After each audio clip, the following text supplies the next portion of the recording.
Y Sagunt es trasllada estos días a la Grècia i la Roma antiga. Se celebra a la capital del Camp de Morvedre una nova edició dels Ludi Saguntini, unes jornades en què més de 9.000 escolars coneixeran de manera atractiva i divertida la cultura clàssica grega i romana.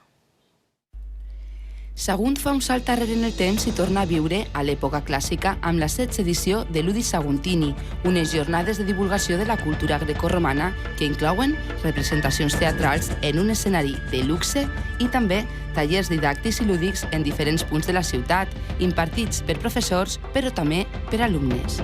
Alumnes ensenyant tantes alumnes, no? És un treball molt lúdic. Ensenyar un ball grec, que és el sirtaki que li diuen. I es tenen que agafar tots en cercle, hem de fer les hores de la mar i com si estigueren borratxos.